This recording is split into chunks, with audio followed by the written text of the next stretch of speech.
sur les conseils d'Emmanuel Macron, donc diminuer les dépenses publiques, montrer qu'on réduisait les déficits de façon à rassurer les marchés et retrouver une croissance stable et normale. Alors, le discours sur la dette publique est maintenant assez ancien, mais il a eu une force de plus en plus importante après la crise de 2008.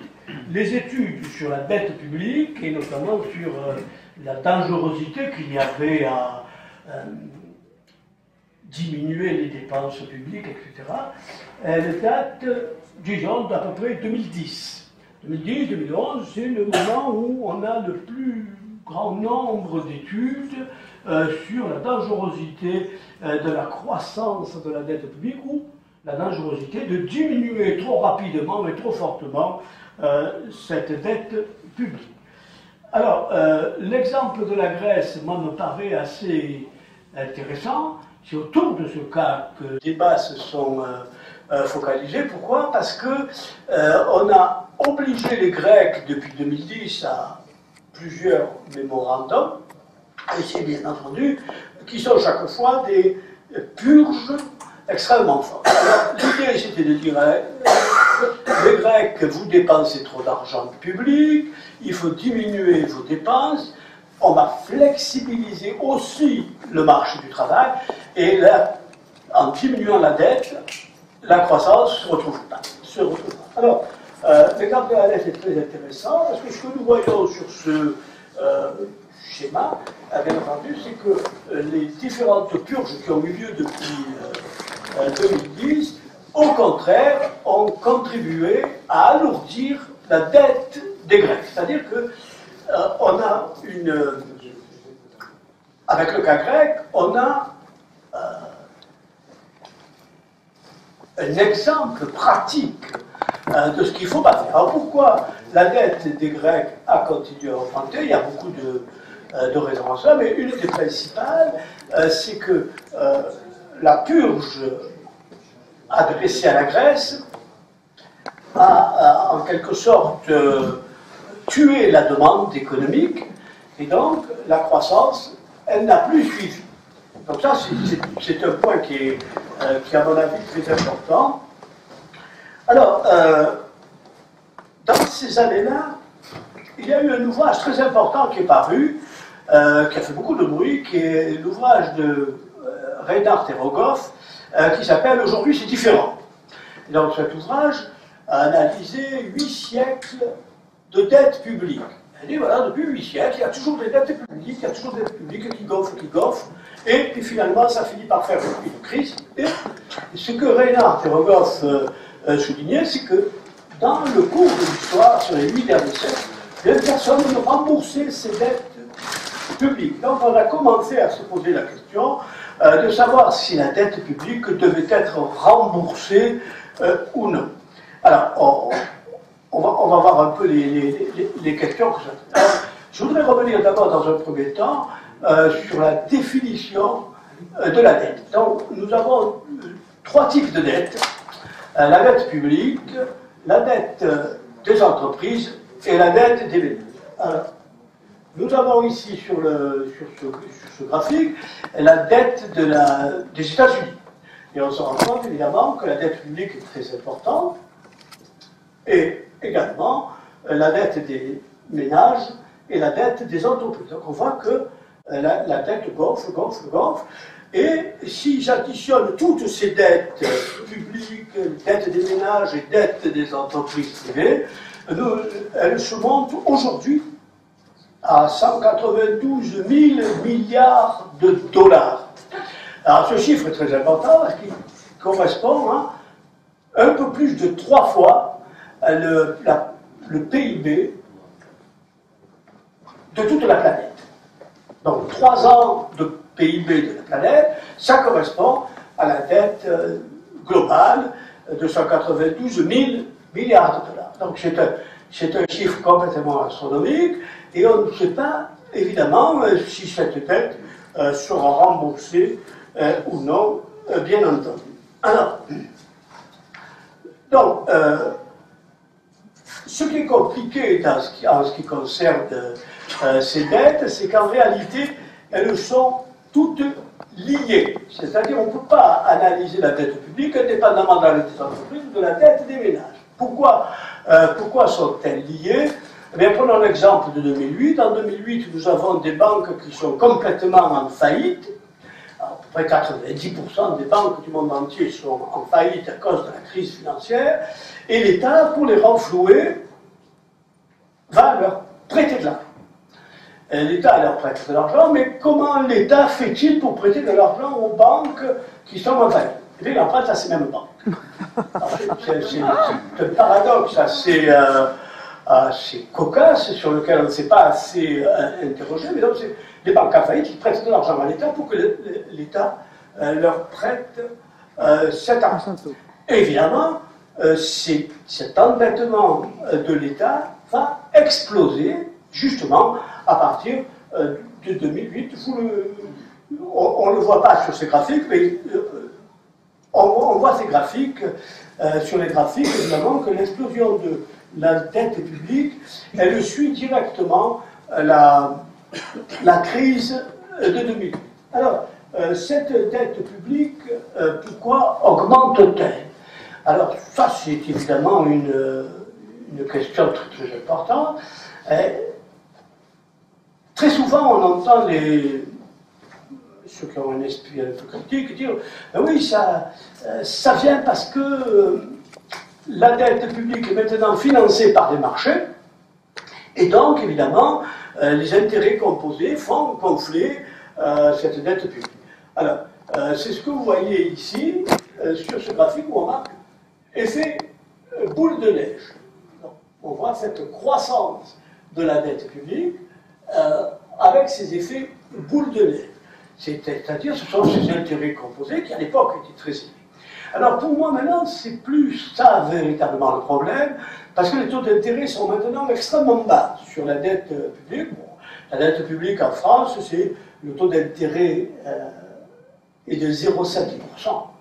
C'est-à-dire, pas grand-chose quand on sait que l'inflation est à peu près de 1 ou 1,2% par an. Donc, c'est plus la question du financement de la dette publique par les marchés secondaires qui pose un problème.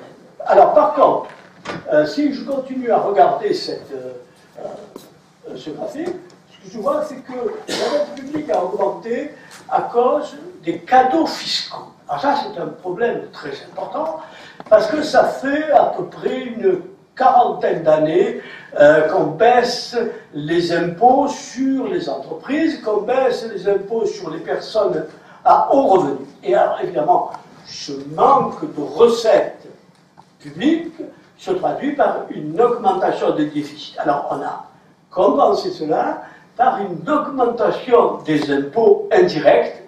Et là, en fait, quand on diminue les impôts directs sur les hauts revenus, sur les entreprises, et qu'on augmente les impôts indirects, TVA ou taxes sur les produits pétroliers, on bascule une partie de la fiscalité des riches vers les pauvres, bien évidemment. Alors, le second point, évidemment, c'est que si les recettes fiscales sont insuffisantes, et donc elles créent des déficits par rapport à l'État, c'est parce que la croissance est extrêmement faible. Vous voyez sur ce graphique que la croissance commence à diminuer de plus en plus à partir des années 75, disons, à partir du premier choc pétrolier. Alors, pourquoi cette croissance ralentit-elle?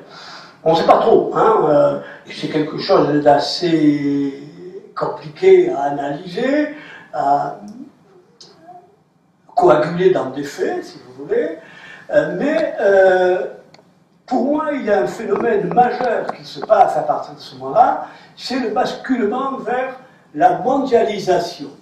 C'est-à-dire qu'on va ouvrir à marche forcée les marchés mondiaux et on va les intégrer. Mais comment va-t-on intégrer ces marchés mondiaux?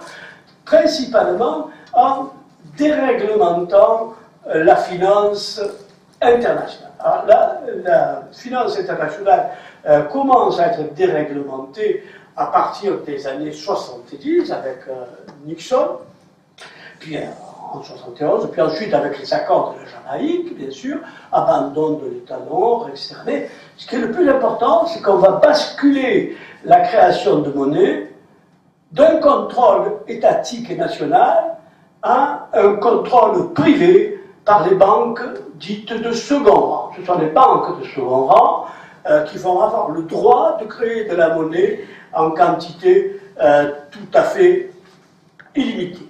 Alors, ça c'est le point qui me paraît très important. Donc, baisse de la croissance, mondialisation et déréglementation des marchés financiers, parce que sans la déréglementation des marchés financiers, il n'y a pas de mondialisation au sens qu'on connaît maintenant. Alors, mon graphique suivant, c'est la baisse des impôts sur le revenu en France. Ça, vous voyez qu'à partir des années 60 et des années 70 encore plus, on commence à accélérer la baisse du taux marginal supérieur d'imposition. Vous voyez qu'aux États-Unis, il dépasse, à la fin des années 50, il dépasse 90%. Et maintenant, bien sûr, on est encore plus bas, on est aux alentours de 30%, etc. Alors, évidemment, quand je fais baisser le taux marginal d'imposition sur les revenus, forcément, j'augmente d'une manière radicale les inégalités de revenus entre les pauvres et les riches. Donc ce qui est très important, c'est de comprendre que cette baisse des impôts des plus riches va générer non seulement bien sûr un déficit de recettes fiscales pour les États considérés, mais va engendrer des augmentations d'inégalités. Alors, pourquoi diminue-t-on les taux sur les bénéfices des entreprises, les taux sur les taux marginaux les plus hauts sur les hauts revenus? Eh bien, on a une logique. Et cette logique s'appelle la théorie de l'offre, ou accessoirement du ruissellement. C'est une vieille théorie. Cette théorie, elle date de la fin du XVIIIe siècle. Et elle est aujourd'hui reprise et remise au goût du jour par des gens comme Macron, la Commission européenne, ou des choses comme ça. Alors, quelle est cette théorie? Cette théorie, on la connaît aussi sous le nom du théorème de Schmitt. Pourquoi théorème de Schmitt? Parce que Helmut Schmitt était chancelier de l'Allemagne, son premier ministre, si vous voulez, et il a fait des réformes très importantes entre 1974 et 1982.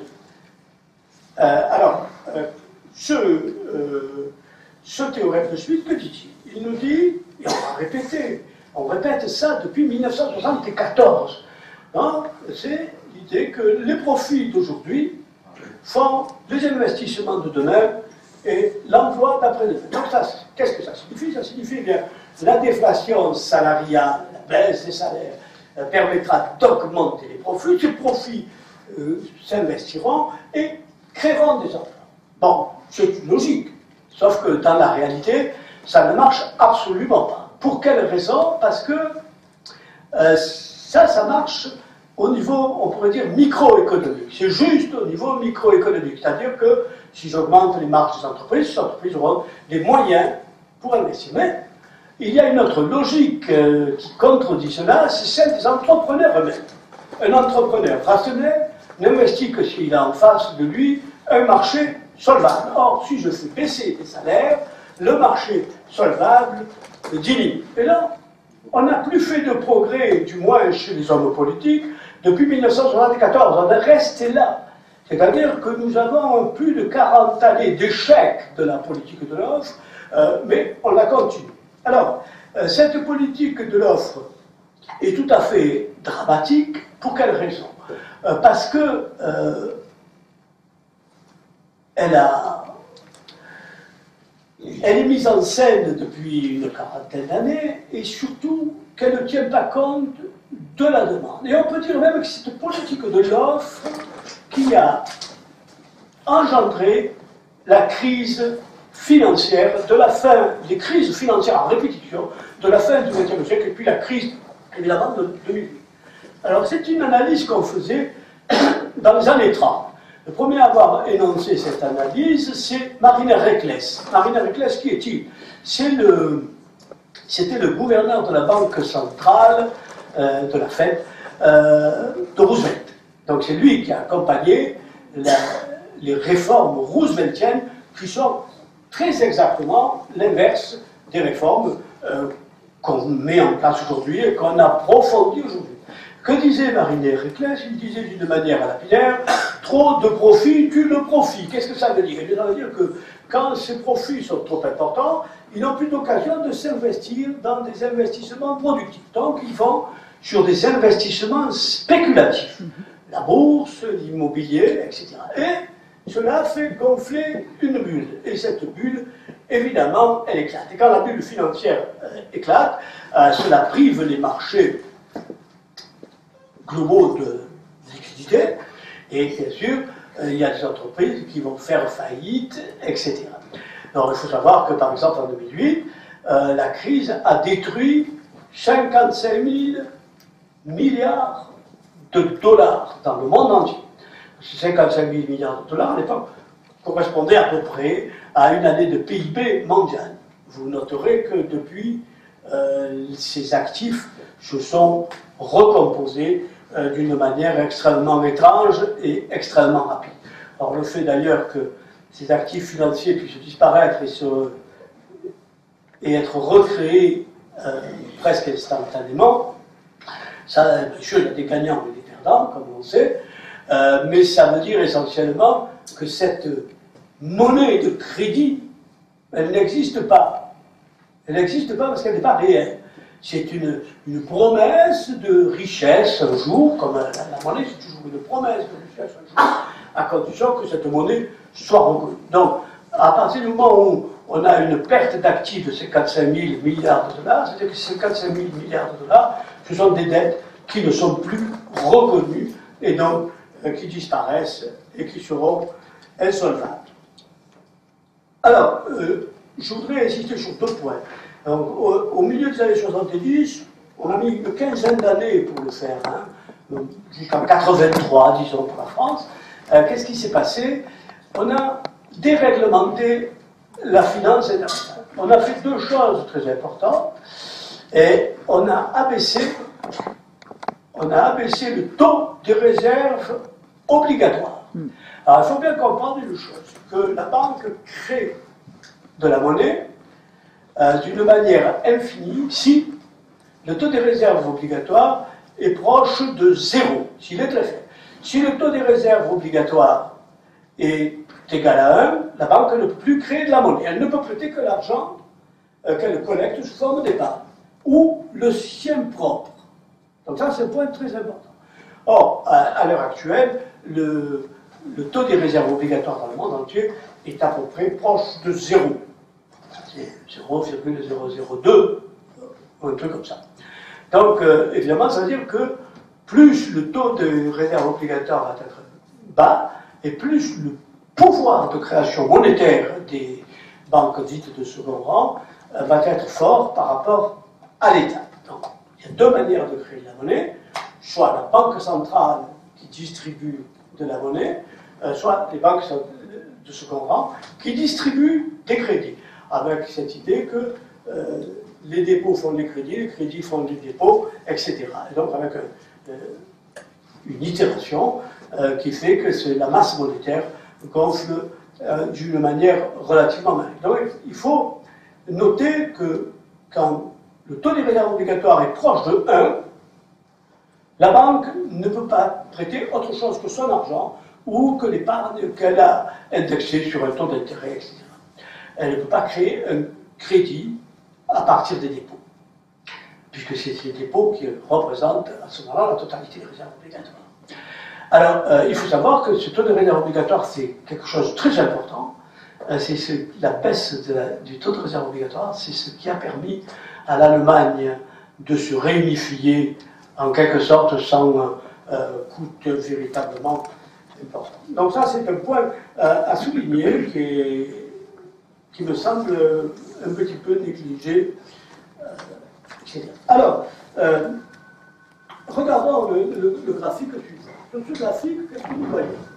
Nous voyons que entre 1952 ici et 1972, à peu près, eh bien, la croissance du crédit suit la croissance du PIB. C'est-à-dire qu'au fond, l'augmentation du crédit est proportionnelle à la croissance du PIB. Et puis à partir de 1972, et ça va s'accélérer ensuite, nous voyons que la croissance continue, bien entendu, mais grâce à l'augmentation de l'endettement. Voyons que l'endettement décroche complètement par rapport à ce qui s'est passé. Donc, disons, pour aller vite, entre 1945 et 1975, on a une croissance avec un endettement proportionnel à la croissance du PIB. Et après 1975, on va avoir une explosion de l'endettement. Alors, c'est une des raisons, quand on a commencé à voir la dérive de cet endettement vers la fin des années 70, on avait perçu le problème. Notamment, l'économiste français Maurice Allais, qui a eu le prix Nobel d'économie lui aussi, avait mis l'accent là-dessus. Et il militait à cette époque-là pour que le taux des réserves obligatoires soit égal à 1. C'est-à-dire pour interdire à ce que les banques de second rang créent de la monnaie. Alors, ils ne voulaient pas que la monnaie soit créée par les banques de second rang. Pourquoi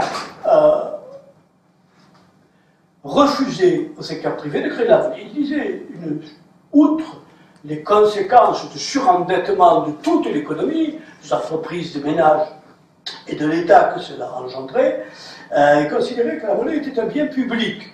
Puisque la monnaie, c'est ce qui se passe de main à main, et donc mon billet, si je vous le donne, il vous servira, et puis il servira à acheter, etc. Donc c'est un bien public, et les biens publics ne doivent pas être contrôlés par des entreprises privées qui peuvent avoir des intérêts divergents par rapport à ceux de la collectivité. Donc ça, c'est le premier point, c'est cette explosion de l'endettement. Cet endettement, là je donnais le cas des États-Unis, mais on va le voir gonfler de partout. Dans tous les pays du monde, dans tous les pays développés, ça va être la même chose. Et puis, cet endettement, en réalité, il accompagne la mondialisation. Mais il accompagne quelque chose de plus important, c'est la désindustrialisation des pays développés. Que la désindustrialisation est commune à tous les pays développés. Et cette désindustrialisation, c'est quelque chose de très important. Pourquoi? Parce que il faut comprendre les ravages de cette désindustrialisation sur la question de l'emploi. Il faut partir de ce qu'on appelle le multiplicateur d'emploi. Un multiplicateur d'emploi, c'est quelque chose qui a été calculé et théorisé par un grand économiste qui s'appelle Vassili Dontchev. Qu'est-ce que c'est ce multiplicateur d'emploi? Eh bien, quand je crée un emploi dans une entreprise, cela génère des emplois en amont et en aval. Pourquoi? Parce que pour faire travailler mon salarié dans mon entreprise, j'ai besoin de fournitures, de matières premières, etc. Et puis, par son travail, il va engendrer le travail de la distribution, etc. Lui-même, en percevant un salaire, va entraîner des emplois dits indirects, c'est-à-dire en dépassant ça. Alors, il faut savoir que ce multiplicateur d'emploi n'a pas la même valeur dans tous les secteurs de l'économie. Par exemple, dans l'industrie lourde, les chantiers navals, les mines, l'aluminium, etc., ce multiplicateur est de 8 ou 9. C'est-à-dire que quand je crée un emploi dans ce secteur, eh bien, c'est comme si j'en créais en fait 8. Et donc, quand j'en détruis un dans ce secteur, c'est comme si j'en détruisais 8 ou 9. Donc, dans l'industrie manufacturière, comme le textile, ce multiplicateur est plus faible, il est compris entre 4 et 6. Donc évidemment, la France, par exemple, dans les années 80, a détruit 2 millions d'emplois dans le secteur textile. Et donc, évidemment, 2 millions d'emplois qui disparaissent dans ce secteur, ça fait l'équivalent d'à peu près 8 millions d'emplois dans l'ensemble de l'économie. Par contre, il faut savoir que le multiplicateur d'emplois dans les services, et notamment dans les services informatiques, c'est 1,1. C'est-à-dire que donc, si je ferme une entreprise industrielle et que je reconvertis, encore que je le puisse, mes salariés licenciés dans le secteur informatique, en fait, je ne vais pas retrouver le même volume d'emploi. Je vais retrouver un volume beaucoup plus faible. Donc, évidemment, c'est une des raisons qui faisait qu'avant 1983, on protégeait un certain nombre d'industries en France. Par exemple, on subventionnait les chantiers navals. Et en subventionnant les chantiers navals, bien sûr, ça a coûté cher, mais comme on récupérait beaucoup d'emplois dans les autres secteurs en amont et en aval de cette filière, eh bien, à ce moment-là, ces subventions étaient tout à fait justifiées. Donc, on faisait un calcul macroéconomique. À partir de 1983, c'est Fabius qui a commencé à mettre en scène cette désindustrialisation. Il a commencé à se focaliser que sur les subventions qu'on donnait au chantier naval. Et à ce moment, on disait, mais vous voyez, le chantier naval, par emploi, ça coûte tant. En fait, on ne prenait pas en compte les emplois que cette activité générait par ailleurs. Alors, donc, ce qu'il faut bien comprendre, c'est que la mondialisation, elle exacerbe évidemment la concurrence entre les pays riches et les pays pauvres. Et donc, chacun cherche à baisser son coût pour conserver ses parts de marché. Et cette mondialisation, elle va entraîner les salaires à la baisse. La mondialisation, c'est le prétexte de la déflation salariale dans le monde entier, y compris en Chine. C'est-à-dire que les Chinois aussi sont logés à notre même enseigne, même s'ils ont des salaires qui sont relativement faibles par rapport à notre niveau de vie.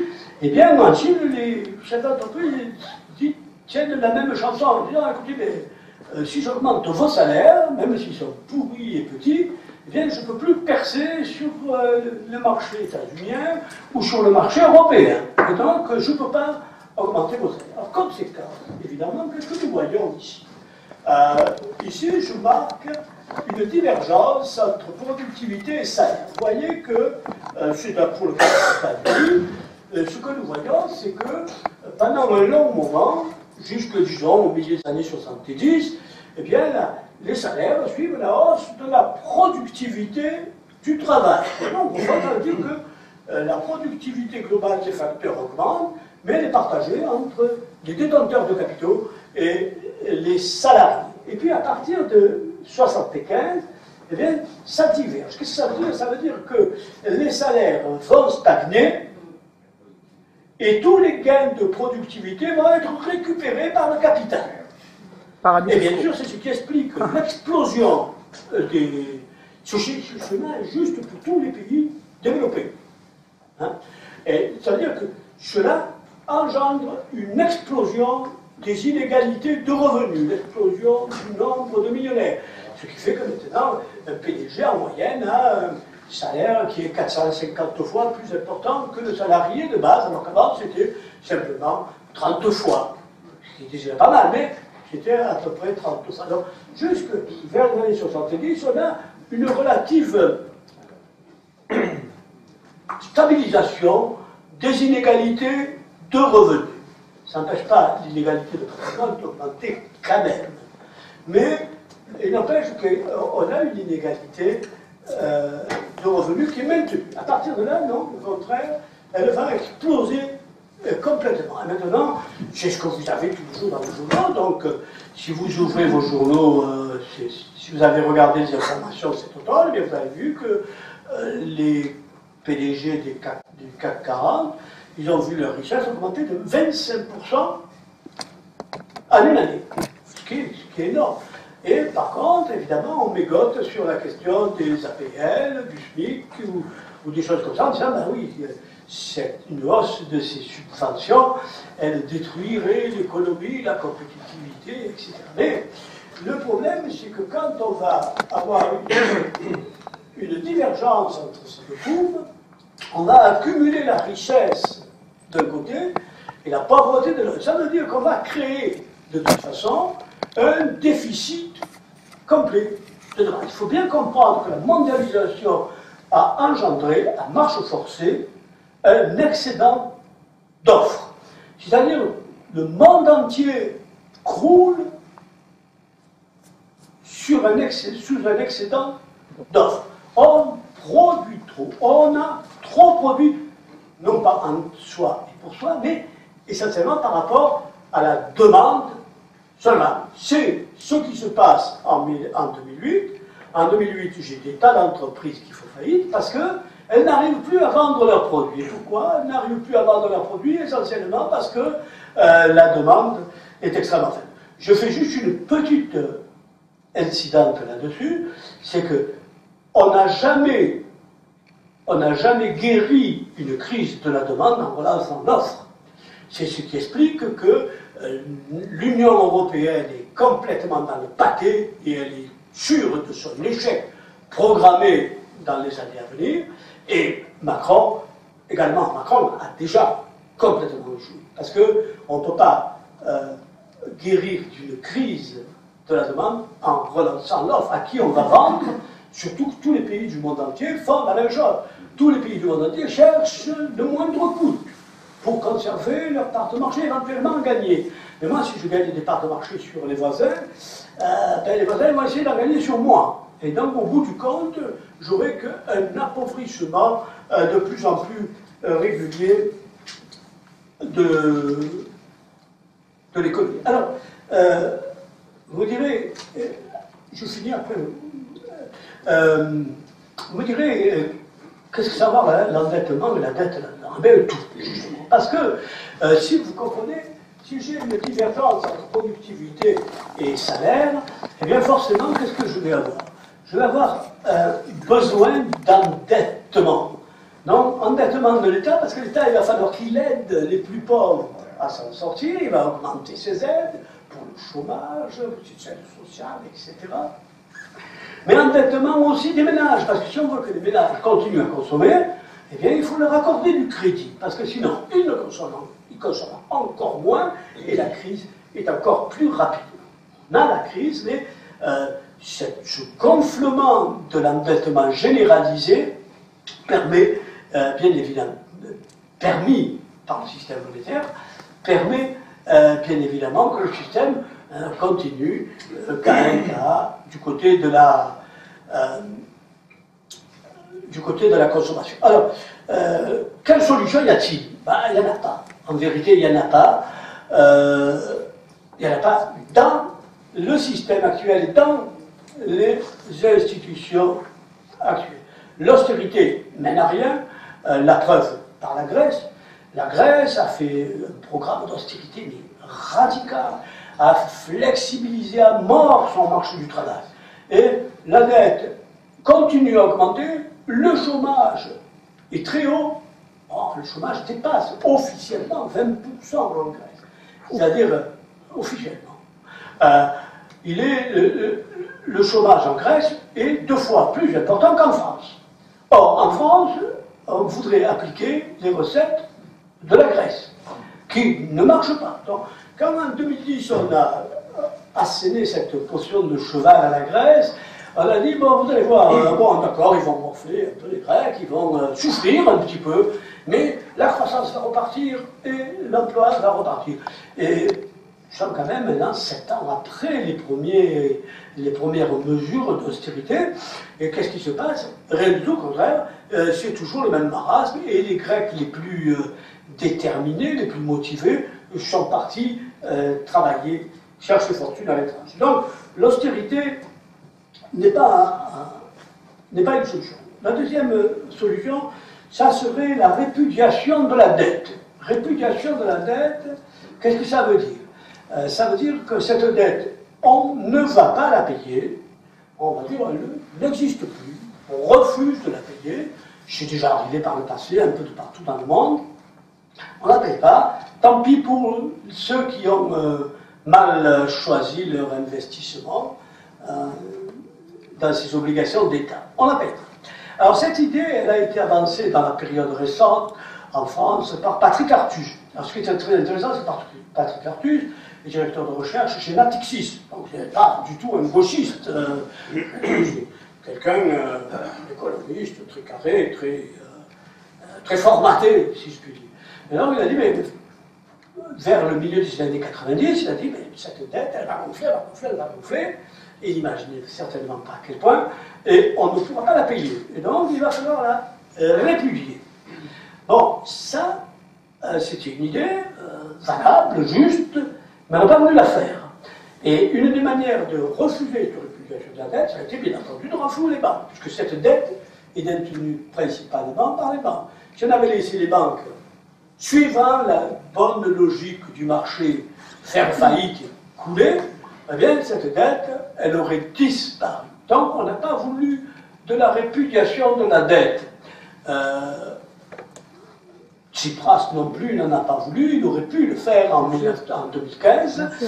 Ça aurait été très difficile, bien évidemment, mais il y a des moments où il faut avoir le courage un peu de ses opinions. Et il a laissé son pays pillé par le biais de la dette. Alors, donc, la répudiation de la dette publique, elle n'est pas pour aujourd'hui. Alors, pourquoi la dette publique est-elle justifiée? Elle est justifiée par au moins deux raisons. Première raison, c'est que cette dette publique, avec la somme des intérêts composés, elle a déjà été remboursée plusieurs fois. Deux fois, trois fois. Donc, il n'y a pas de raison de continuer à la payer globalement. Ça, c'est le premier point. Le deuxième point, c'est que cette dette publique, elle drague des liquidités. C'est-à-dire que pour la financer, l'État doit emprunter sur le marché. Alors, tout cet argent que l'État a emprunté pour rembourser cette dette ne servira pas aux investissements productifs, alors aux développements des énergies, dans la transition énergétique ou agricole, tout ce que vous voulez. Donc, ça, c'est une...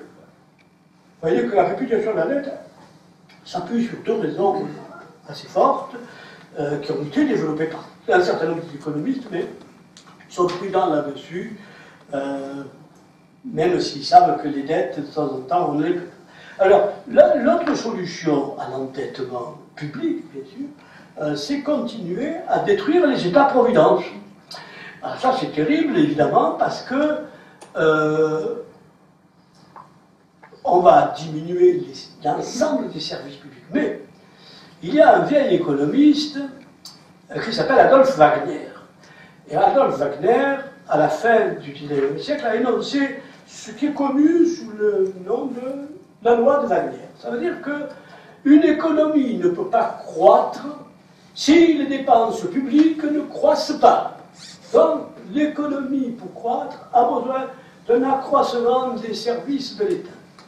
Wagner a ajouté que ces dépenses étatiques avaient une productivité rapidement décroissante. C'est-à-dire que plus nous voulons avoir de la croissance, et plus il faut faire des dépenses étatiques. Autrement dit, la croissance des dépenses étatiques doit être plus élevée que le taux de croissance de l'économie. C'est comme ça que ces économistes, dont Wagner, même Schumpeter, considéraient que finalement, nous devrions aller vers une socialisation des moyens de production. Il n'y avait pas d'autre choix. Alors, évidemment, est-ce qu'on peut diminuer rapidement les dépenses étatiques? Oui, ça se fait. Ça se fait en Grèce dans les conditions que vous avez. On a essayé de le faire au Royaume-Uni, du temps de Thatcher. Margaret Thatcher, qui est le modèle d'Emmanuel Macron, sur tous les points, eh bien, elle avait véritablement réussi à faire baisser le ratio dépenses publiques sur PIB. Mais ça a échoué. Ça a échoué lamentablement parce qu'au bout de quelques années de ce régime de cheval, eh bien, tous les services publics se défaisaient. Les routes n'étaient plus sûres, les ponts tombaient, l'éducation, elle n'était plus assurée, tout tombait. Et c'est le parti de Margaret Thatcher qui l'a mis dehors. On l'oublie ça souvent. On l'a remplacé par John Major. Et qu'est-ce qu'a fait John Major? Dès qu'il est arrivé, il a recommencé à augmenter les dépenses publiques pour améliorer l'éducation qui avait beaucoup souffert, les réseaux routiers, etc., etc. Donc, on est reparti à l'avant. Et donc, depuis cette époque-là, les Britanniques ne se risquent plus dans le sens d'une réduction drastique des dépenses publiques. Les seuls pays où les dépenses publiques ont été réduites drastiquement et d'une manière continue, c'est finalement la Grèce, avec les résultats médiocres qu'on connaît, et ça risque d'être la France avec le gouvernement que nous avons. Alors, troisième solution. Donc, vous voyez que la troisième solution, ça serait une réforme de la fiscalité. Ah, réforme de la fiscalité, qu'est-ce que ça veut dire? Ça veut dire qu'au fond, on repartirait à l'arrière. On baisserait les impôts indirects, TVA, taxes sur les produits pétroliers, etc. Et on réaugmenterait l'impôt sur les plus riches, sur les entreprises, etc. On passe là. Je vous signale qu'au début des années 80, quand le Parti socialiste visait de prendre le pouvoir, ce qu'il a fait en 81, avec l'élection de Mitterrand, et il y avait dans ses cartons le projet justement d'une éradication de la TVA. Leur idée, c'était de dire la TVA, on n'en veut plus. C'est un impôt qui frappe d'abord les pauvres. Quand vous regardez les différents débats sur la fiscalité, on vous dit d'une manière relativement benoîte que tout le monde ne paie pas l'impôt. Hein, on ne paye pas l'impôt, donc ils vivent comme des assistés, etc. C'est faux. Tout le monde, 100% de la population paye un impôt, même si vous êtes un clochard, que vous vivez de mendicité, vous payez l'impôt. Comment? Bien, tout simplement par le biais de la TVA. Or, la TVA, elle augmente régulièrement. Et vous allez voir que d'ici un an ou deux, on va ressortir dans des cartons, le projet d'une augmentation de TVA, ce qu'avait essayé de faire Sarkozy, qui était plus prudent quand même que Macron, mais ce que fera très certainement Macron. On va augmenter cette TVA en disant c'est une TVA sociale qui va financer la protection sociale à la place des cotisations patronales qu'on appelle indûment charges sociales, etc. Alors, on peut réfléchir à une réforme de la fiscalité. Beaucoup réfléchissent à cela. Piketty, des gens comme ça, ils réfléchissent fort justement à une réforme de la fiscalité, diminuer les impôts indirects, augmenter les impôts directs. Mais cette réforme de la fiscalité, il faut bien savoir qu'elle est impossible dans une économie mondialisée. C'est-à-dire que tant qu'un État n'a pas sa souveraineté monétaire et sa souveraineté budgétaire, il ne peut pas toucher à sa fiscalité. Il est obligé d'aller dans le sens du moins-disant fiscal. Alors, même chose pour la relance de la demande. Une relance de la demande à l'heure actuelle est vouée complètement à l'échec. Pourquoi? Il faudrait relancer la demande, évidemment, mais comme on ne peut pas la relancer au niveau mondial dans son entier, eh bien, la relancer dans un pays qui est complètement ouvert, intégré dans une économie mondialisée, ça serait relancer les importations, les déficits commerciaux, etc. Alors, donc,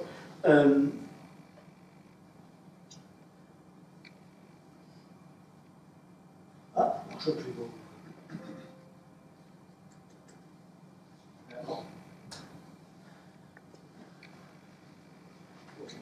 J'ai mon graphique qui ne marche plus. À moins que je suis avec le panique. Voilà. Alors, vous voyez ici, ça c'est notre graphique qui montre l'évolution de la part des rémunérations. En bleu, c'est la courbe de la rémunération, la part des salaires dans la valeur ajoutée, si vous voulez. Et vous voyez qu'elle monte, elle monte, elle monte, jusqu'en France, dans les années 80. Bon, selon comment on calcule, on peut voir cette courbe, plus ou moins. Mais bon, disons que là, c'est fait sur les données de l'INSEE. Et la ligne rouge, ce que vous voyez, c'est la part des profits. Et ce que vous voyez, c'est que, au fur et à mesure, évidemment, que la part des salaires diminue, les profits explosent. Et vous voyez que ces profits, ils commencent vraiment à exploser dans les années 80. Or, entre 1980 et 2007, nous n'avons pas de relance des investissements productifs, nous n'avons pas de relance de la croissance. Au contraire, on se prépare à avoir une crise financière tout à fait majeure. Alors, la conséquence de tout ce que je viens de dire, me semble-t-il, c'est que il y a des solutions, bien sûr. Il y en a deux qui sont probables. La première solution probable, celle qui n'a pas forcément ma préférence, mais qui risque d'advenir, c'est une nouvelle crise financière qui serait peut-être plus forte que celle que nous avons connue en 2008. Et à ce moment-là, évidemment, on voit mal les États encore venir au secours de ces banques en faillite. Il faut savoir que beaucoup de banques sont en quasi-faillite. Par exemple, une banque comme la Deutsche Bank quand même, fleuron du système bancaire allemand, savoir que son endettement est égal à 3 fois le PIB allemand, ce qui est pas mal. Et cette banque, les Allemands considèrent qu'elle est en quasi-faillite. Alors évidemment, on voit mal l'État allemand abandonner sa banque, mais ça voudrait dire que si elle est en faillite, il faudra la nationaliser. Alors, évidemment, une solution pourrait venir d'une crise financière et d'une renationalisation du crédit. Renationalisation du crédit, ça veut dire sortir des accords de libre-échange, que ce soit dans les services, les marchandises ou les êtres humains, revenir à une forme de souveraineté. Donc, c'est une idée qui est en l'air, qu'on trouve dans le Brexit, qu'on trouve même dans l'élection de Trump pour parti. Et cette idée que quand même, pour sortir des problèmes qu'on a, il faut se démondialiser quelque part. Donc voilà, donc ça c'est le... Alors, évidemment, une crise financière c'est très coûteux, parce que ça entraîne une crise réelle, ça entraîne du chômage, ça entraîne des désordres nombreux, mais cette crise me semble presque inévitable. Alors, l'autre solution, ça serait évidemment une sortie organisée de l'Europe. Donc, on défait l'Europe. On défait l'Europe et chacun reprend ses billes, l'Allemagne, la France, l'Italie, l'Espagne. Alors, il y a une tendance qui est forte dans ce sens-là, y compris dans un pays comme l'Allemagne, qui pourtant vit vit grassement de la monnaie unique. Mais il y a une tendance à retrouver sa souveraineté pour régler ces problèmes intérieurs.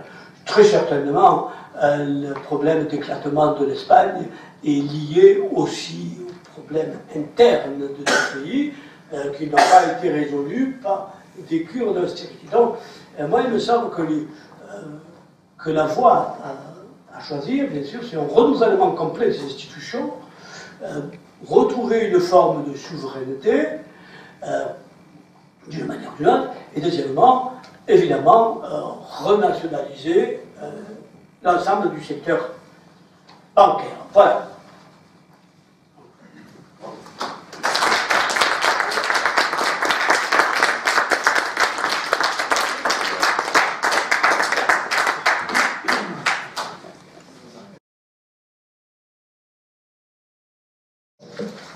Donc j'avais juste une question par rapport au graphique qui était juste avant à l'écran. C'est qu'est-ce qui s'est passé en 75 Là ? Ouais. Et qu'est-ce qui a permis ça, en fait? Parce que mécaniquement, il y a forcément une recette qui permet ce genre de choses. Absolument. Ce sont des réformes politiques, votées par des hommes politiques. par le Congrès américain. C'est-à-dire on a détruit les réformes Roosevelt de 1932. En 1932, qu'est-ce qu'on a fait? On avait fait la séparation des banques dites de dépôt et des banques d'affaires. On avait fait cette séparation pour éviter que justement les banques d'affaires qui fassent faillite ne transmettent leurs difficultés financières aux banques de dépôt. Et on a remis ça en... Alors, beaucoup de gens à cette époque-là ont dit, mais vous allez revenir en arrière, complet. C'est pas une réforme positive, c'est une réforme négative. Vous allez recréer exactement le même problème. Ça n'a pas traîné, évidemment. Au bout de 30 ans, ça a été paf. Mais on leur a dit, mais non, on a fait des progrès. On a fait voilà. On a l'ingénierie financière est vachement balèze. Maintenant, on a des modèles économiques, machin.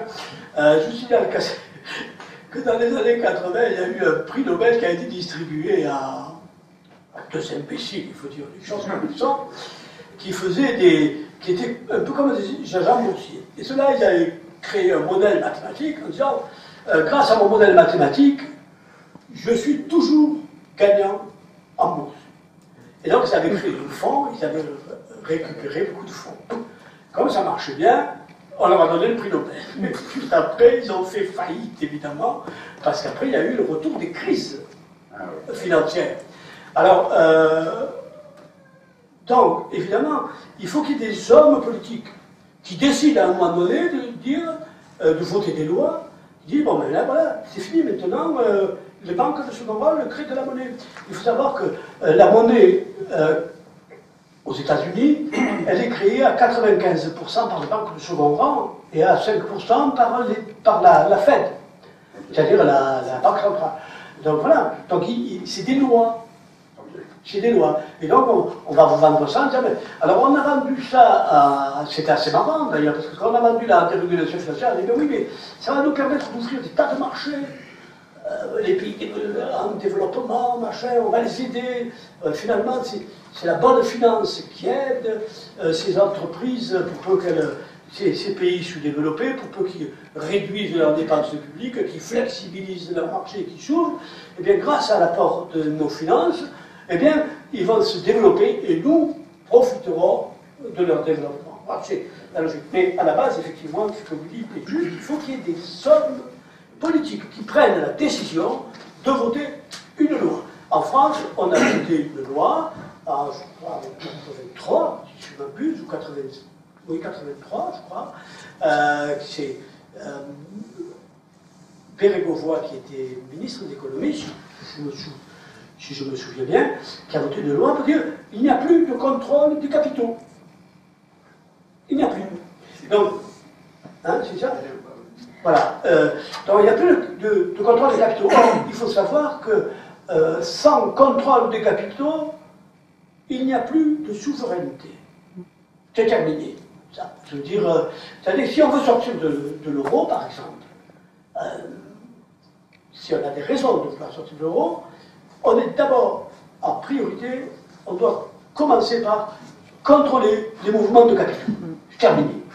Et ça se fait d'une manière extrêmement différente. Il faut une loi pour dire, voilà, maintenant c'est fini. Contrôle des capitaux, c'est Au début, tu nous disais, certains expliquent l'augmentation de la dette publique depuis 1974, la dette 75.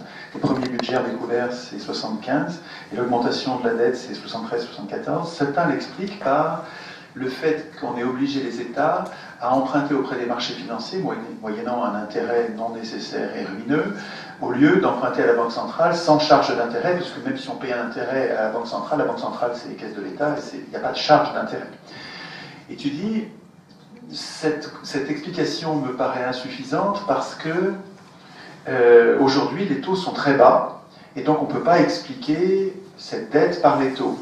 Mais les taux aujourd'hui sont très bas, mais pendant toute la période 74, l'emprunt Giscard qui est le premier emprunt qui a lancé le début de l'endettement, l'emprunt indexé sur l'or, nous a coûté les yeux de la tête. Et en fait, pendant 40 ans, nous avons été, au moins 30 ans, nous avons été nous avons payé des intérêts à un taux très important. Alors c'est vrai qu'aujourd'hui le taux est moins important, mais la genèse de la dette, elle peut s'expliquer par les taux de l'époque. C'est-à-dire que c'est quand même... Et ce que tu as dit après est tout à fait complémentaire, mais à mon avis, c'est pas contradictoire. Quand tu dis que c'est les cadeaux fiscaux qui ont entraîné cet endettement, je suis complètement d'accord, mais l'explication, l'objection sur l'explication par les taux actuels n'est pas suffisante compte tenu du fait, par exemple, historiquement, les taux. D'accord avec cette idée-là? Moi, j'ajouterais, oui, absolument. Quand je dis qu'il ne faut pas se focaliser sur ce mécanisme, c'est essentiellement parce que pour moi, cette obligation de financer les dettes publiques sur les marchés et non plus auprès des banques fédérales, c'est juste un aspect particulier de la déréglementation financière. C'est ça. Et donc, à partir de ce moment, on va dire, bon, parce que quand je passe d'un marché de la dette publique à un marché de la dette privée, qu'est-ce que ça veut dire? Ça veut dire que je nie le fait qu'une banque centrale puisse avoir un rôle positif. Ça veut dire que je prive la banque centrale de ses pouvoirs. C'est ça qui est important. Et c'est ce qu'on appelle l'indépendance de la banque de la Banque centrale. Et donc, évidemment, il ne faut pas se focaliser sur les taux pour ça. C'est-à-dire que c'est un mouvement global de déréglementation financière, donc, qui a permis de belles affaires, si je puis dire, au niveau des banques de second rang qui ont financé cette dette, qui a effectivement joué un rôle important dans la coagulation de la dette, c'est ce qu'on voit ici, c'est ce qu'on appelle l'effet boule de neige, bien entendu. Donc, je ne dis pas ça, mais ce que je veux dire, c'est qu'à se focaliser que sur la question des taux, on oublie que c'est juste une partie de la déréglementation financière. Ok. Est-ce que je voudrais soumettre à ton esprit critique mon explication de la genèse de la dette pour que tu me dises peut-être à quel endroit je me trompe. Dans mon esprit, un État digne de ce nom, c'est la thèse chartaliste. C'est peut-être la thèse d'ailleurs de Wagner, hein, si j'ai bien compris. Enfin, je ne connais pas ce gars-là, donc il faudra que je travaille. Mais dans mon esprit, un État digne de ce nom n'emprunte pas la monnaie dont il a besoin, il la crée.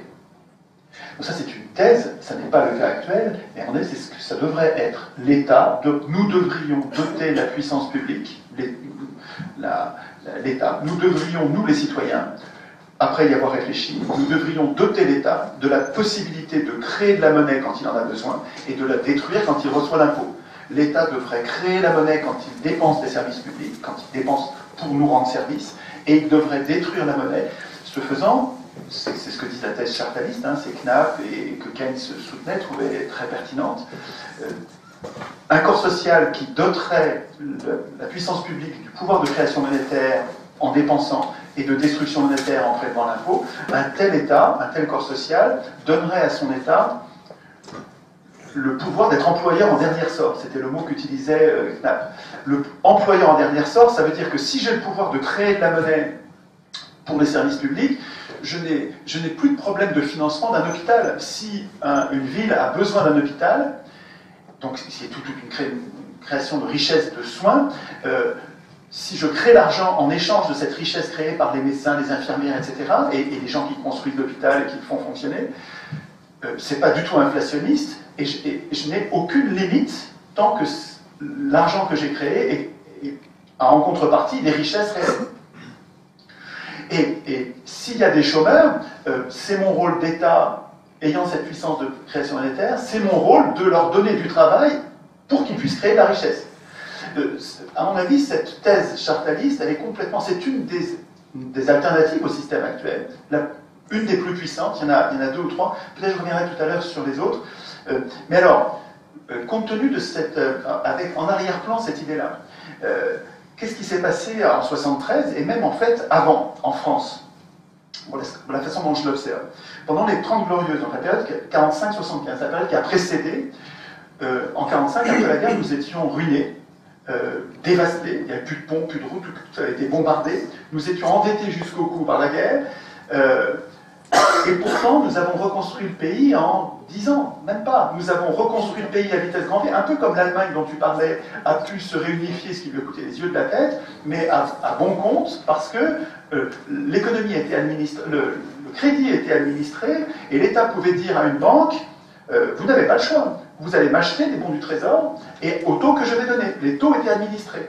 C'est-à-dire que pendant 30 ans, les 30 glorieuses, l'État n'empruntait pas... moyennant un taux d'intérêt, l'État empruntait gratuitement, voire un intérêt négatif, parce que quand il donnait un taux inférieur à l'inflation, ça lui coûtait rien. Ce qui s'est passé en 73, c'est qu'on a fait deux choses. À mon avis, l'endettement public. La dette publique, c'est un oxymore. Dette publique, ça ne devrait pas exister. Comme je disais, un État digne de ce nom n'emprunte pas. Il ne devrait pas y avoir de dette publique. En tout cas, ce qui s'est passé, comment est-ce qu'on a fait pour endetter? À mon avis, ça vient de deux décisions publiques, de trahison.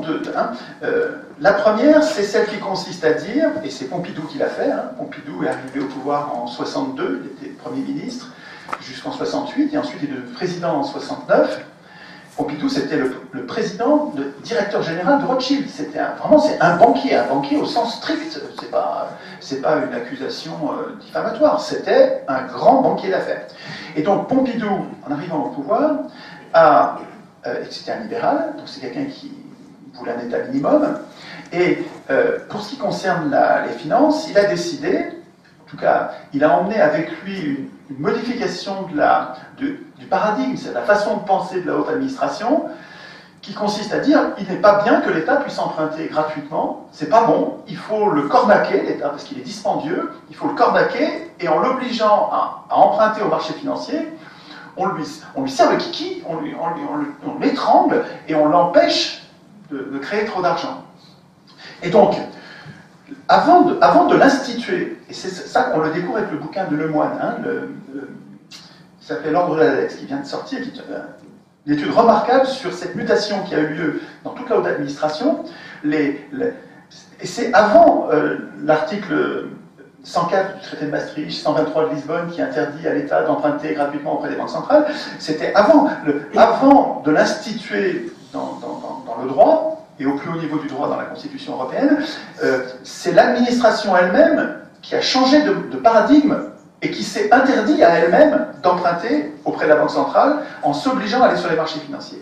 Et donc, c'est une première pince, c'est des pinces qui vont étrangler, et donc la première des pinces consiste à retirer à l'État la possibilité de créer lui-même l'argent, et donc ça veut dire c'est obliger l'État à emprunter l'argent auprès de ceux qui en ont, moyennant intérêt. Ça, c'est une première pince. Mais ça ne suffit. Ceux qui en ont ou ceux qui n'en ont pas. Ceux qui n'en ont pas, parce que si c'est les banques privées, elles ne l'ont pas, elles le créent comme elles le créent comme on l'expliquait hier et comme tu l'as rappelé aujourd'hui.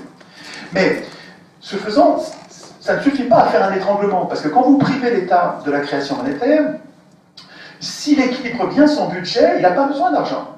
Il a ses impôts, il dépense l'argent des impôts, il n'a pas besoin d'argent supplémentaire, il n'a pas besoin de la création monétaire. Et donc, en le privant simplement de la création monétaire, ça n'a pas suffi à l'étrangler. Pour l'étrangler, il faut une deuxième pince, et qu'on observe sur la même période. À partir de 1974, le premier budget en déséquilibre, c'est à partir de cette période-là, c'est les députés, de gauche comme de droite, qui ont voté tous les ans, pendant 40 ans, ils ont voté des budgets en déséquilibre. Et vous regardez, la dette n'arrête pas d'augmenter depuis, parce qu'on ne paye jamais les intérêts de la dette, les intérêts qu'on s'est obligé à payer. On ne paye jamais, on ne rembourse jamais la dette avec des impôts, avec des privations. On emprunte toujours pour rembourser, c'est-à-dire que ça ne nous a jamais coûté en fait. On a toujours emprunté pour rembourser. Mais ce faisant, on a créé de toutes pièces, avec des budgets en découvert, qui sont un crime, à mon avis. Je veux dire, dans une constitution digne de ce nom, des citoyens qui écrivent la constitution devraient interdire de voter un budget en découvert sans référendum. Les représentants ne devraient pas pouvoir dire « nous allons dépenser plus que nous n'avons gagné » sans que les citoyens disent « ok, c'est pour un budget, c'est pour un grand projet nécessaire pour tout le monde, ok, on va le faire ». Mais il faut que les citoyens puissent dire oui, là, sans qu'on nous demande notre avis, et progressivement, en douce, en catimini, les députés ont fabriqué cette deuxième pince qui est une série de budgets en découvert qui ont créé un besoin d'argent. Or, on venait de priver l'État de la création de cet argent. C'est ça qui crée un étranglement. C'est ça qui fait qu'aujourd'hui, les États, comme tu l'as dit en introduction, la dette publique, c'est une construction politique. Moi, je vois une construction politique avec deux pinces, et comme tu le disais, ça modifie les politiques publiques. C'est-à-dire qu'à partir de cet endettement, à partir de cet étranglement, on obtient des États, par la force, ils ne peuvent pas faire autrement, toute une série de réformes. Et puis, là aussi, c'est un mot qui a été mis à l'envers, parce que réforme en français, ça veut dire une modification en bien. J'insiste, la définition du dictionnaire, de tout dictionnaire, de Larousse, tous disent la réforme, c'est une amélioration. C'est pas une modification, c'est une amélioration. Or, les réformes, depuis 30 ans, hein, depuis les 30 piteuses, le début, il y a les 30 glorieuses, les 30 premières années, puis depuis 30 ans, où on développe la politique de l'offre, comme tu le dis, on observe les 30 piteuses. Et là, je ne sais plus ce que j'étais en train de dire, depuis les 30 piteuses, j'ai perdu la fin de ma phrase. Oui, la réforme, le mot réforme, merci. Ce qu'on appelle des réformes, ce sont des régressions majeures. Et la dette permet ces régressions. Est-ce que dans la description de ces deux pinces, tu as l'impression qu'il y a une erreur de raisonnement ou une faiblesse, ou bien est-ce que ça te paraît plausible, ça colle avec ce que tu... Alors, pour partie, il y a des choses importantes. Le premier point important, me semble-t-il, c'est la question de la banque centrale, indépendante ou non. Centrale de Maastricht. Voilà, oui, ça c'est en Europe. On oppose souvent les États-Unis à l'Europe justement sur la question des statuts de la Banque centrale. La Banque centrale européenne a dans ses statuts uniquement de contrôler l'inflation. C'est-à-dire donc, inflation zéro, c'est censé